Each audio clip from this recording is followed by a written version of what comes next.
যেই সাহাবীদেরকে বলা হয়েছে তোমরা বিয়ে করো, বিয়ে করলে চক্ষু নত হয়ে যাবে, লজ্জাস্থান হেফাজত হয়ে যাবে, এটা এমন একটা সময়ের কথা যেই সময়ে আমাদের মতন কোনো মহিলারা বেপরদা হয়ে ঘুরতো না।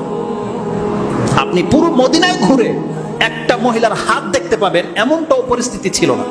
একটা হাত, একটা পশম যে একটু তাকাই থাকে, হঠাৎ করে বাতাসে যদি উঠে যায় দেখতে পাবো, এমনটাও হয়তো হতো না কখন। কেননা এমনও চরিত্রের হাদিস আমরা পেয়েছি, কোনো মহিলা বলতেছে আমরা যদি কোনো পুরুষ দেখতাম বসে যেতাম কিনারায়, কেন? যাতে ওই পুরুষ বুঝতে না পারে আমার হাঁটার স্টাইলটা কেমন। কিন্তু আজকে আপনি বলেন তো দেখি, আপনার অ্যান্ড্রয়েড খুললেই, নেট খুললেই ল্যাংটা। আপনার সিএনজিতে বসবেন, অটোতে বসবেন, পাশের মহিলাটা, পাশের সিটটা মহিলা। এই যে ড্রাইভার বসেছেন, আপনি সিট বসেন, সামনের প্রত্যেকটা সিট মহিলা, আপনার চোখ ওদিকেই যাচ্ছে, আবার অ্যাঙ্গেল থেকে। সংসদে বসেছেন মহিলা, স্টেডিয়ামে মহিলা, ভার্সিটিতে মহিলা, শিক্ষাতে মহিলা। এমন কোন জায়গায় আছে যেখানে মহিলা আপনার চোখে পড়ে না? তাহলে যেখানে পুরুষদের অন্তরের মধ্যে আল্লাহ মহিলাদের চাহিদা সব থেকে বেশি দিয়েছে, আপনারা কোন জাতের পুরুষ নাকি সব খোঁজা আল্লাহই জানে। যেসব যুবকরা, যারা পিতারা, পুরুষরা বিয়ে করতেছেন না, মহিলার পাশে গিয়ে বসেন আর আপনার পশমও দাঁড়ায় না, সুবহানাল্লাহ, আপনার ফিজিক্যালি নিয়ে তো আমার সমস্যা, আমার তো টেনশন যে আপনার পশম দাঁড়ায় না একটা মহিলার পেছনে পাশে বসলে। এটা কি হইতে পারে? নাকি আপনি নিশ্চয়ই কিছু একটা করেন, আপনার অবৈধ সম্পর্ক আছে। নাহলে এটা এমন একটা ফিতরত, একটা চুম্বকের পাশে থাকবে, এটা টানবে না, এটা তো হইতে পারে না। তাহলে আপনার চুম্বকই দুর্বল। আর যদি এটা হয়ে থাকে, কোরআনের আয়াত আল্লাহ বলছে, আপনি মিথ্যুক প্রমাণিত হয়ে যাবেন যে আপনি হুজুর আমি বসলে আমার ফিলিংস হয় না, তাহলে আপনি মিথ্যুক প্রমাণ হয়ে যাবেন। কারণ কোরআনে আল্লাহ আমাদেরকে আয়াত দিয়ে বলেছে, যুয়িনা লিন-নাসি হুব্বু শাহওয়াতি মিনান নিসাই ওয়াল বানিনা ওয়াল কানাতিরিল মুকান্তারাতি মিনাজ যাহাবি ওয়াল ফিদ্দা ইলা আখিরিল আয়াত। আল্লাহ সুবহানাহু ওয়া তাআলা সূরা আলে ইমরান 3 নম্বর সূরা 13 নম্বর আয়াতে বলছেন, একজন পুরুষের জন্য যত কিছুকে আমি চাহিদার বস্তু বানিয়েছি তার প্রথম নম্বরে হচ্ছে মহিলা। যুয়িনা লিন-নাসি হুব্বু শাহওয়াতি মিনান নিসাই।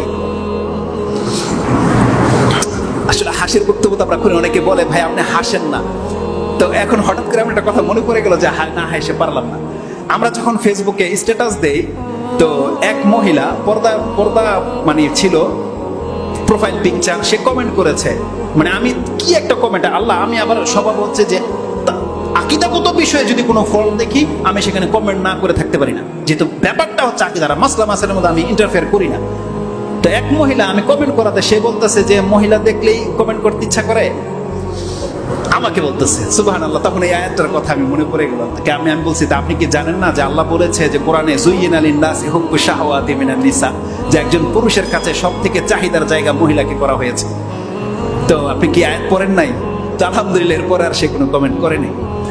তালাকুল্লি হাল, আল্লাহ যেখানে বলেছে যে আমি বান্দা একজন পুরুষের জন্য মহিলার চাহিদা করে দিয়েছি, আর আপনি বলতেছেন যে না আপনি ফেরেশতা, এটা কি মেনে নেওয়ার মতো? না আপনার ভিতরে সমস্যা আছে?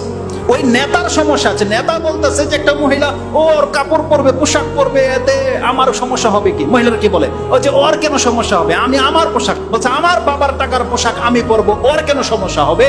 আরে সমস্যাটা আমাদের হবে, এটা আল্লাহ সমস্যা বানিয়ে দিয়েছে, এটাকে আমাদের এখতিয়ারে আছে নাকি? এটা আমাদের এখতিয়ার আছে। আর মহিলারা ভালো করেই জানে যে কোন দিকে আমাদের নজর যায়। আপনি ভালো করে লক্ষ্য করে দেখবেন, একটা মহিলা এমন ভাবে ঘর থেকে বেরিয়েছে, ও কিন্তু জানে ওর সমস্যাটা কোথায়। যেমনি পুরুষ দেখবে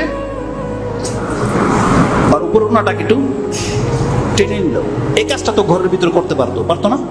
এখন কেন করলো পুরুষের সামনে? কেন করলো এটা? কারণ ও ভালো করেই জানে পুরুষের নজর কোন দিকে যায়। আর প্রত্যেকটা হচ্ছে দুষ্ট টাইপের প্রকৃতির, প্রত্যেকটা দুষ্ট টাইপের প্রকৃতির। ও নিজে চায় যে পুরুষরা ফলো করুক, এই জন্য ওর ড্রেস আপ গুলো এরকম। না হলে এমন এমন ড্রেস কেন বেরোবে যে ওর ভিতরের পোশাকের সাথে বাইরের কালার এক না, যাতে করে ভিতরের কালারটা দেখা যায়। কেন পরবে? ও জানে যে পুরুষদের দুর্বলতা আছে এখানে, আল্লাহ বলেছে কথা, পুরুষ হবার দুর্বলতা হবে। আর আপনি বলবেন যে হবে কেন? সুবহানাল্লাহ। আপনি ভাববেন না যে এই সমস্যাটার কারণে শুধু আমরা শাস্তি পাবো। প্রত্যেকটা মহিলা কাল কিয়ামতের মাঠে চরম শাস্তি পাবে যার দিকে একটা পুরুষ তাকিয়েছে। রাসূল সাল্লাল্লাহু আলাইহি ওয়াসাল্লাম কি বলেছে? মুমিনাতুন মাইলাত, যে অন্যকে আকৃষ্ট করেছে, অন্যের প্রতি আকৃষ্ট হয়েছে, এমন প্রত্যেক মহিলা কাল কিয়ামতের দিন ফেঁসে যাবে। আল্লাহ তার দিকে ভালো রহমতের দৃষ্টিতে তাকাবেই না, আল্লাহ সুবহানাহু ওয়া তাআলা বলেছে এমন মহিলার দিকে। অতএব আমরা আপনাদের চিন্তা ভাবনা বুঝি, আমরা তো এই সমাজের লোকই, তাই না? আপনি আমাদেরকে সাধু ভাইবেন না। কারণ আমাদেরকে যে সমস্ত থিওরি দিয়ে তারা বলে যে আমার পোশাক, এতে মহিলার বলতেছে মহিলার সমস্যা কি? হ্যাঁ, কথা ঠিক আছে, এবার পুরুষের ক্ষেত্রে আসেন। হ্যাঁ, বাস্তবিকই তার পোশাক জঘন্য, নোংরা বা নেকেড। আপনার কেন সমস্যা হবে যদি আপনি মুসলিম হয়ে থাকেন, মুমিন হয়ে থাকেন? আপনি যদি আরশের যে বা আল্লাহর যে বিশেষ ছায়া আছে, সেই ছায়ার নিচে যদি হাসরের মাঠে স্থান পেতে চান, তার গুণ কি? রাসূল সাল্লাল্লাহু আলাইহি ওয়াসাল্লাম কি বলেছে? তার মধ্যে এমন এক যুবক হাসরের সেই স্থানে ছায়া পাবে, যেই যুবককে একজন উলঙ্গ মহিলা, সম্ভ্রান্ত মহিলা, সুন্দরী মহিলা একা করে ডেকেছিল, কিন্তু সে যায়নি। সে বলেছে ইন্নী আখাফুল্লাহ, আমি আল্লাহকে ভয় পাই। এখন আপনি শুধু মহিলার পোশাককে দোষবেন আর আপনার চরিত্রকে দোষবেন না? আরে বলা হয়েছে এখানে যে একটা মহিলা ডাকে আর আল্লাহর বান্দা বলবে ইন্নী আখাফুল্লাহ, আর আমাদের চরিত্র কেউ ডাকতে হয় না, আপনি পেছনে পেছনে ছুটেন। কতটা অধঃপতনে নেমেছে আমরা! তাহলে একতরফায় শুধু কথা বললে চলবে না। তো রাসূলুল্লাহ সাল্লাল্লাহু আলাইহি সাল্লাম যেই যুগে এই হাদিসটা বলেছিল, যেই যুগে কোনো মহিলা ওপেনলি চলতো না, আর আপনি একটা মহিলার আকর্ষণীয় জিনিস দেখার পরে আপনি ঠিক থাকেন কি করে? আর আপনি বিয়ে করতেছেন না? আপনাকে সিয়াম রাখতো দেখি না, তো করেন কি আপনি? এটাকে দমে কিভাবে আপনার? রাসূল সাল্লাল্লাহু আলাইহি ওয়াসাল্লাম তো বলেছেন ফালাইহি বিসাওম, সেজন্য সিয়াম রাখে, ফাইন্নাহা ইউজাউন, এটা তাকে ফ্রিজার করে রেখে দেবে, খাসি করে রেখে দেবে সিয়াম রাখলে। তাহলে এটাও তো করেন না আপনি, আরো খান সব ফাস্ট ফুড। তাহলে আপনার হয়টা কি বুঝি না তো। যার ফলে কি হয় জানেন? এটাই তো আমরা দেখতে পাই এখন নেটে, স্কুল কলেজের মধ্যে যেগুলো হচ্ছে, ওই যে সংসদ ভবনের সাইডে যা হচ্ছে, ওই হেরা জিলে, হাতির জিলে যা হচ্ছে, এটা তো আমরা দেখতে পাই এখন কি হচ্ছে। হোটেলের ভিতরে যারা হোটেলের মালিক, যারা যে কাজটা করেছে, যে জঘন্য, বাংলাদেশে যে কত পর্দাসীন মা বোনেরা আছে সুবহানাল্লাহ, যারা হোটেলে খেতে যায়, আপনি ভদ্রলোক যে পর্দানিসীন মহিলাদের জন্য আপনি ডিম লাইট লাগিয়ে দিয়ে, ঘেরাও দিয়ে, বাউন্ডারি করে দিয়েছেন আপনার হোটেল চালানোর জন্য। আমরা তো বুঝি এইসব ভাউতাবাজি কাদের জন্য। কোন হুজুরের বউ আছে যে এই রকমের হোটেলের খাইতে নিয়ে যায় সন্ধ্যার পরে? কোন হুজুরের বউ, কোন পর্দানিসীন মহিলা যায় ওখানে? আপনি কাদের জন্য ব্যবস্থা করেছেন এটা তো আমরা বুঝি। নদীর উপরে আপনি ওই ডিম লাইট জ্বালিয়ে দিয়ে আপনি পার্ক করেছেন, তারপরে ফাস্টফুডের দোকান করেছেন, চেম্বার করে দিয়ে, কারা ঢুকে ওখানে? এই রকমের নিয়তের প্রত্যেকটা হোটেল কাল কিয়ামতের দিন হারামখোর হয়ে উঠবেন। আপনারা হচ্ছেন ফাসাদকারী, যারা এই জমিনের মধ্যে এই ফাসাদ করার জন্য স্কুল কলেজের মেয়েদেরকে চান্স দিয়ে দিয়েছে, যে পার্সোনাল কক্ষ দিয়ে দিয়েছে, ওখানে যা খুশি তারা তা করে ভিডিও করে প্রচার করে দিচ্ছে। কাল কিয়ামতের দিন ফেঁসে যাবেন আপনি। আপনি ভাববেন না যে আল্লাহ আপনাকে ছেড়ে দেবে, আপনি দেখেও দেখেন নাই, এমনটা হতে পারে না। সুবহানাল্লাহ, যেখানে রাসূল সাল্লাল্লাহু আলাইহি ওয়াসাল্লাম বলেছেন মান রাআ মুনকারান ফালিয়ুগাইয়িরহু বিয়াদিহি, যেই ব্যক্তি খারাপ কিছু দেখলো সে তার হাত দিয়ে বাধা দেবে, আও বিলিসানি, অথবা তার জবান দিয়ে, আও বিকলবি, সে তার অন্তর দিয়ে বাধা দেবে। আর আপনি বাধা তো দূরের কথা, নিজে ব্যবস্থা করে দিলেন টাইম পাস করার জন্য। আপনার মধ্যে আর ফেরাউনের মধ্যে কোনো পার্থক্য আছে? জানেন আমি ফেরাউনের কথাটা কেন বললাম? এই পৃথিবীতে যেই স্বাধীনতার কথা সমস্ত নেতারা বলে, তাদের সবার চাইতে উদার মনের ছিল ফেরাউন, সব নেতার চাইতে। কোনদিন ভাবেন কোরআন দেখেন আল্লাহ কি বলেছে?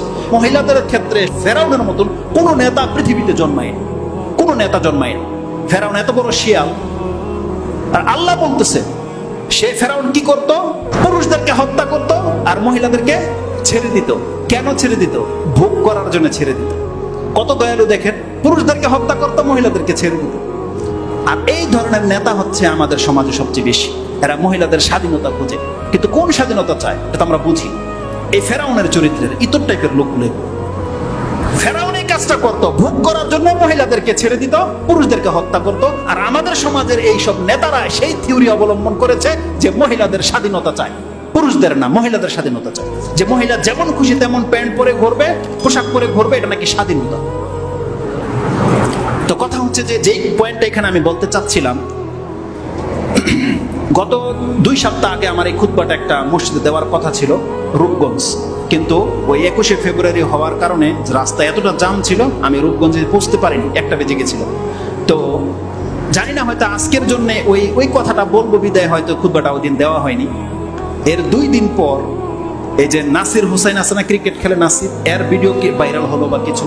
তো ওই ভিডিওগুলো আসতে আসতে একটা ভিডিও আসছে আমাদের দেশের রাষ্ট্রপতি আব্দুল হামিদ, তার নাম তার আব্দুল হামিদ, রাষ্ট্রপতি। এই আব্দুল হামিদ ভাইয়ের একটা ভিডিও দেখলাম, সুবহানাল্লাহ।